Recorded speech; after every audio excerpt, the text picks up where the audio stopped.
les amis et bien contente de vous retrouver. Alors on arrive au terme de nos vidéos spéciales Andalousie puisque c'est la dernière vidéo touristique sur l'Andalousie que je vais vous proposer. Donc cette semaine nous allons partir dans la province d'Almeria, une région au paysage fascinant entre désert, vestiges historiques et de merveilleuses plages comme vous allez pouvoir le voir à la fin de cette vidéo. Ici l'histoire se mêle au cinéma avec des sites archéologiques millénaires, des décors de western dignes d'Hollywood et des plages paradisiaques. Alors au programme, nous allons voir ensemble la découverte du site archéologique à Santa Fe de Mondújar, une immersion dans l'ambiance western du village de Rio Bravo, et ensuite une pause pas vraiment réussie au restaurant Route 66, et enfin détente et retrouvailles entre amis à San Juan de los Tejeros. Surtout, restez bien jusqu'au bout de la vidéo pour découvrir nos coups de cœur, mais également nos surprises en chemin. Alors nous voici à Los Mirales, l'un des sites archéologiques les plus fascinants de l'Andalousie et aussi l'un des plus anciens d'Europe. Situé près de Santa Fe de Mondújar, ce site datant de l'âge du cuivre, c'est-à-dire on se trouve entre moins 3200 à moins 2200 avant Jésus-Christ. Il témoigne de la présence d'une civilisation avancée bien avant l'essor des grandes civilisations méditerranéennes.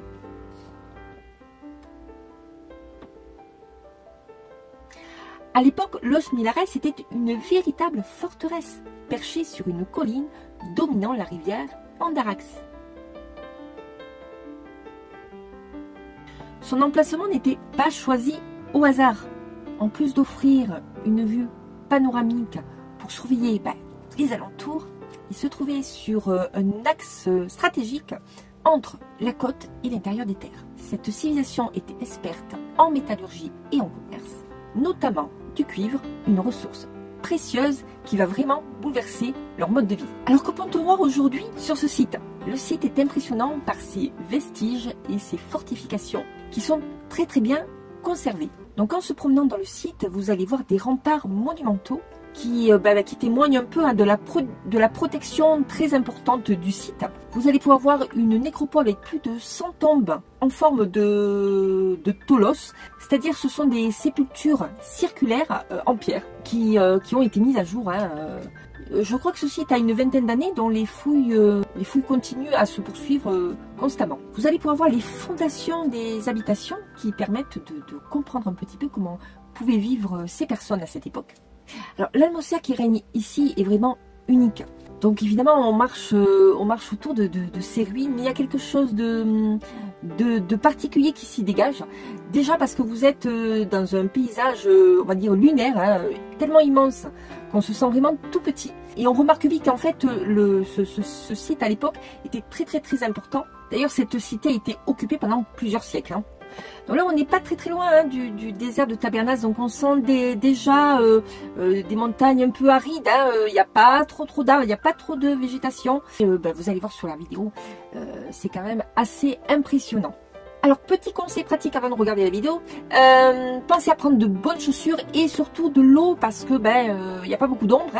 Nous quand on y a été c'était il y a fin février, début mars, je ne sais plus exactement. C'était avant les pluies, donc ça devait être fin février. Donc fin février, il faisait déjà assez chaud malgré tout. On a eu de la chance de pouvoir le visiter sans la pluie. Donc là à ce moment-là, il faisait déjà très chaud. Donc n'oubliez pas de prendre une bouteille d'eau. Je pense que c'est indispensable pour aller visiter ce site. Donc ce site est ouvert toute l'année, uniquement le matin jusqu'au début de l'après-midi, et ce site est gratuit aussi. Donc voilà, donc profitez-en pour aller faire un petit tour. Ça fait vraiment une très belle balade avec les enfants. Les chiens sont interdits. Alors si vous avez des animaux, faites attention parce que c'est vrai que si vous y allez en plein été, il fait quand même super chaud. Donc c'est juste pour vous dire, voilà, si vous avez des animaux, bon, je ne sais pas si en plein été vous allez pouvoir vous y rendre. Parce que les chiens sont interdits sur le site. Bon, ce qui est un peu normal, c'est un site archéologique et puis je pense qu'il est classé aussi. Donc avant d'aller sur le parc, vous avez un petit centre d'interprétation. Vous allez avoir toutes les explications, comment vivaient les habitants à cette époque-là. Et vous allez avoir plein d'infos, notamment en français également. Alors, pour se garer, pour aller sur ce site. Vous avez donc un parking évidemment consacré aux visiteurs, mais il n'est pas très très grand. Bon, d'autant plus qu'il y a quand même des places de parking pour les bus.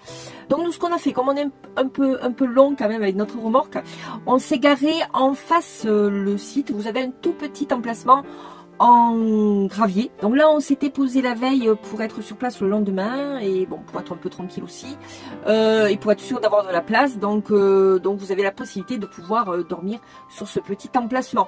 Il n'y a pas trop de voitures qui passent sur la grande route la nuit en tout cas. Donc voilà, on a passé une très très bonne nuit. Allez, je vous laisse regarder la vidéo et puis on se retrouve pour Rio Bravo.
Ça y est, nous voilà au Far West.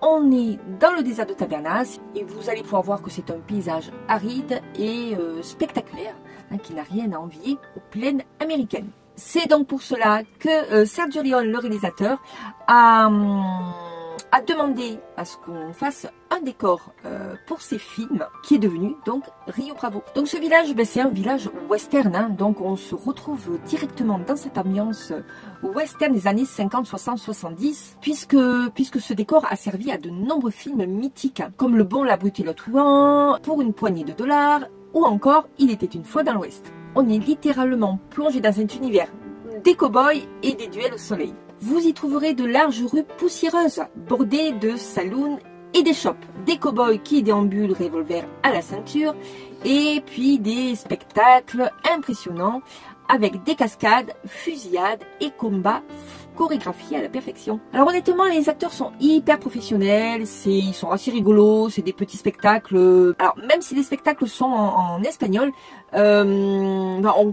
voilà, c'est pas très très compliqué à comprendre et c'est plutôt rigolo comme petite scène. Les scènes d'action sont bien rythmées, avec une certaine dose d'humour. Vous avez des combats à cheval qui nous en mettent plein les yeux. Enfin bon bref, c'est pas mal fait, les spectacles sont très très bien faits. Et je dirais que c'est le point fort du parc. Par contre, on a été un peu déçus parce qu'on a trouvé que le décor vieillit mal quand même. On a l'impression que l'entretien des bâtiments n'est pas toujours bien fait. Alors quand on se promène comme ça dans le village et qu'on regarde un petit peu dans les détails, on se rend vite compte que les bâtiments sont vétustes, avec des façades qui sont quand même abîmées et qui auraient besoin d'un bon rafraîchissement. Même si je comprends bien que tout ça a un coût et que c'est pas forcément évident de tout remettre à flot, parce que d'après ce qu'on a compris, le site avait été un peu abandonné pendant plusieurs années. C'est vrai que quand il n'y a plus la folie des westerns dans les années 70, à partir des années 80,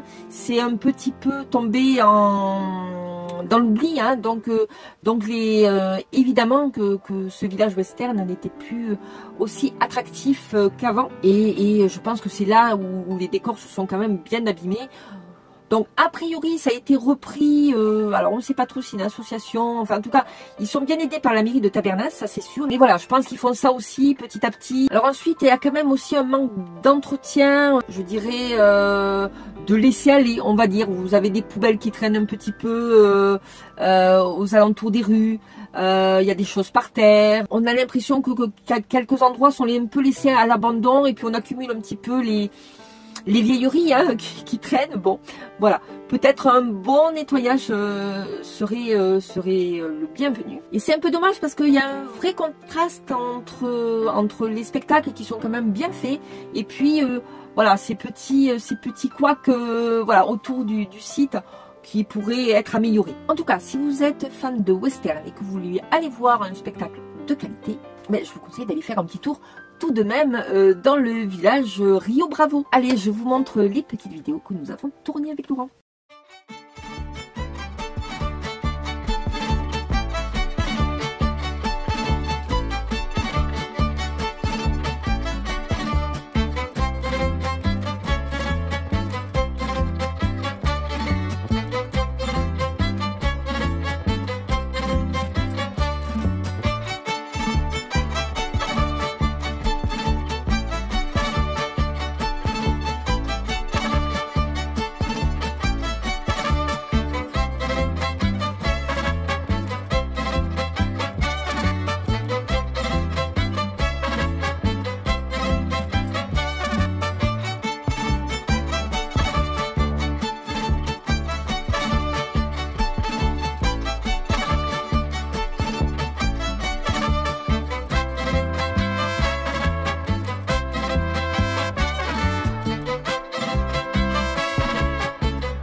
pour cette troisième étape, on se retrouve sur la route 66. Alors après notre passage à Rio Bravo, on voulait prolonger notre immersion dans l'ambiance américaine. Et puis retrouver ce côté un peu vintage des années 50-60. C'est donc naturellement qu'on s'est arrêté au restaurant route 66. On a été attiré par le cadre du restaurant et puis par ce thème qu'on affectionne particulièrement. Alors malheureusement, cette expérience ne s'est pas passée comme nous le souhaitions. Alors dès l'entrée dans le restaurant, le décor rétro est bien là. On a vu plein de jolies figurines comme Marilyn Monroe, Charlie Chaplin, bon, enseigne lumineuse, banquette en simili-cuir, tout ça. Ça y est, mais un petit peu comme Rio Bravo, on a trouvé que l'entretien était quand même limité. La poussière est quand même bien présente sur les objets rétro. Certaines décos sont même un peu abîmées et l'ambiance qui aurait dû être chaleureuse, on va dire, tombe un peu à plat du coup. Alors après au niveau des plats, ça a été un peu pareil, c'est-à-dire que bien sûr qu'on ne s'attendait pas à manger dans un restaurant gastronomique, loin de là, mais on pensait qu'il allait avoir des plats simples, mais plutôt sympa, plutôt agréable à manger. Alors déjà le service était plutôt médiocre, même si le jeune homme qui nous a servi était plutôt gentil. Et je pense qu'il faisait un peu de son mieux, mais bon, peut-être qu'il n'était pas forcément à sa place non plus. Et il y avait chez lui un manque d'enthousiasme, et donc du coup l'accueil était plutôt froid. Les plats qu'on nous a apportés, alors on a vraiment mangé quelque chose de simple. C'était, je crois que Laurent il a pris des hamburgers, un hamburger, et moi j'ai pris une brochette de viande. Et déjà le pain de l'hamburger était froid, voire presque congelé, donc bon, c'était pas forcément terrible. Quant à ma brochette de viande, bon, la viande en elle-même était pas mauvaise, mais alors entre les morceaux de viande, ils avaient mis des poivrons, mais alors les poivrons étaient coupés n'importe comment, c'est-à-dire il y avait des petits poivrons, des gros poivrons, ça faisait une brochette un peu spéciale, et puis tout était servi un peu à l'arrache, comme on dit, voilà, sans aucune attention à la présentation. Alors le seul point positif, c'est que les desserts étaient très bons, mais parce qu'ils n'étaient pas faits maison. C'était, bon, vous savez, les desserts qu'on trouve très souvent dans les restaurants, qui sont déjà tout prêts, donc ceux-là étaient bons, mais bon, malheureusement, c'était pas le chef cuisinier qui les avait préparés. Alors si l'état de la salle laissait déjà à désirer, un passage aux toilettes a confirmé nos doutes sur l'entretien du restaurant. Les poignées des toilettes étaient branlantes, il y avait du papier toilette un peu partout par terre, alors que bon, il y avait pas beaucoup de monde au restaurant quand on y a été. Il y avait le midi, on devait être 10 personnes à tout casser. Donc bon, c'est pas le nombre de personnes qui a fait que d'un coup on s'est retrouvé avec tous ces papiers toilettes par terre. Je pense que le ménage n'avait pas dû être fait le matin. Il n'y avait pas de savon pour se laver les mains. Bon, bref, plein de petites choses comme ça. Le sol n'était pas forcément très propre non plus. Bon voilà, c'est vraiment pas terrible. On se dit mon Dieu, comment doivent être les cuisines. Bon, on n'a pas été malade, c'est déjà pas mal. Alors en conclusion, honnêtement, on a vraiment été déçus parce que l'ambiance, il n'y avait pas d'ambiance en fait, c'était très froid. La nourriture était vraiment moyenne et puis le service, bon laisse à désirer quoi. Voilà. Le seul point positif, c'est que le prix était raisonnable. On a payé 46 € pour 2 personnes. Mais honnêtement, on aurait préféré payer un tout petit peu plus cher et puis passer un meilleur moment. Alors si vous voulez quand même tester, je ne sais pas si ça va vous donner envie du coup, mais bon, si vous voulez quand même tester ce restaurant, il y a quand même des spectacles musicaux le week-end. Alors c'est peut-être un peu plus sympa au niveau ambiance le week-end, c'est possible, voilà. Nous c'était le mardi, je crois que c'était un mardi midi, bon voilà, donc en semaine, mais il est fort possible que le week-end l'ambiance soit beaucoup plus sympa. Alors bon à savoir quand même, vous avez un grand parking, ça c'est un point positif, à côté du restaurant, enfin qui fait partie d'ailleurs du restaurant. Ce grand parking, vous pouvez y rester en journée et c'est gratuit. Si vous voulez y rester la nuit, c'est 5 € la nuit. Et ensuite, au fond du restaurant, vous avez un camping qui peut vous accueillir. Et là, vous avez de l'eau et de l'électricité. Par contre, je n'ai pas les tarifs du camping. Et j'ai vu qu'il y avait des sanitaires aussi. Alors, je ne suis pas allée voir l'état des sanitaires du camping. Mais bon, voilà. Ça peut peut-être vous dépanner pour une nuit ou deux, pourquoi pas. Bon voilà, notre expérience à route 66, voilà, peut-être que vous y êtes allé et dites-moi en commentaire justement ce que vous en avez pensé. Alors Est-ce que ça a changé de propriétaire depuis peu et ils sont un peu dépassés par les événements? Je ne sais pas. Voilà.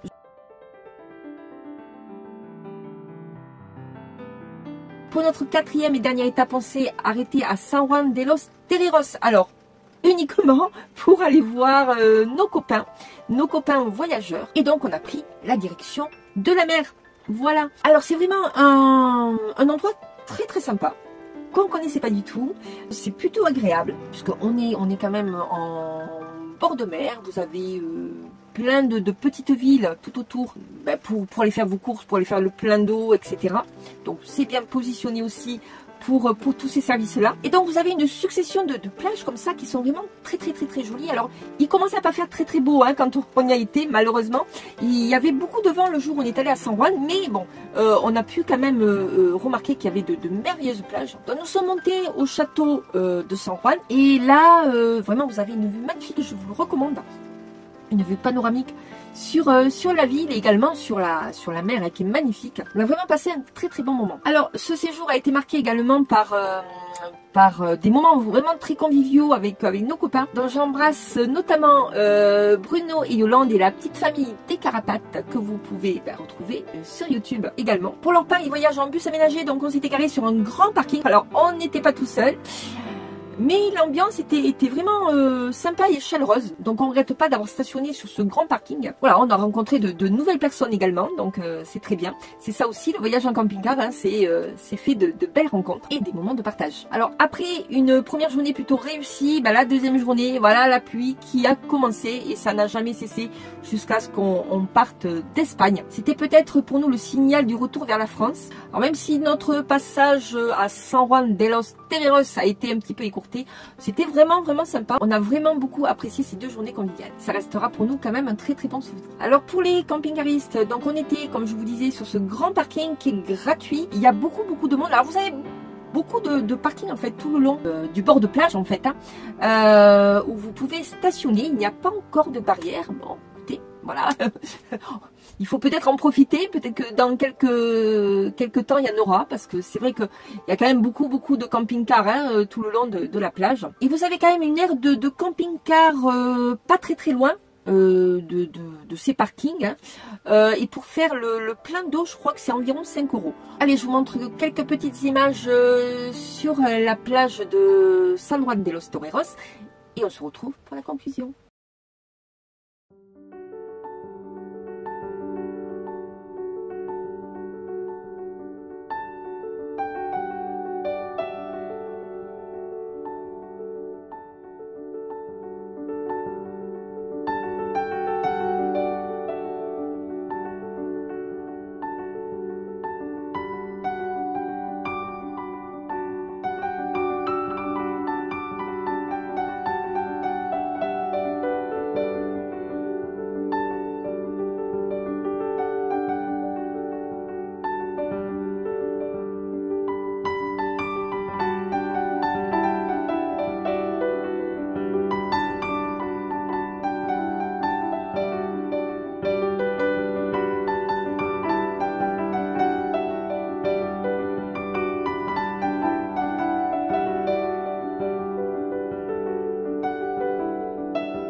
Et voilà, notre découverte de la province d'Almeria touche à sa fin. Alors, ce qu'on a aimé, nous, dans la province d'Almeria, c'est un peu cette diversité de paysages qu'on a pu observer. Ces lieux chargés d'histoire et puis la rencontre, évidemment, des copains. Si cette vidéo donc vous a plu, n'hésitez pas à laisser un petit pouce, à laisser un petit commentaire. Et puis si ce n'est pas encore fait, vous pouvez toujours vous abonner. N'hésitez pas à le faire parce que c'est gratuit. Et vous pourrez suivre ainsi notre road trip en camping-car à travers l'Europe et la France. Activez également la petite cloche pour ne rien rater de nos aventures. Alors la semaine prochaine, je vous ferai un petit bilan financier de notre voyage en Espagne durant 2 mois et demi. Puisque plusieurs d'entre vous m'ont demandé combien coûtait ce voyage en Andalousie. Alors voilà, je vous ferai donc un petit topo de ce que nous a coûté notre voyage. Voilà, je crois que j'ai terminé. Je vous souhaite de passer une très très bonne semaine. Prenez soin de vous. À très vite, à très bientôt. Gros bisous. Ciao, ciao, ciao.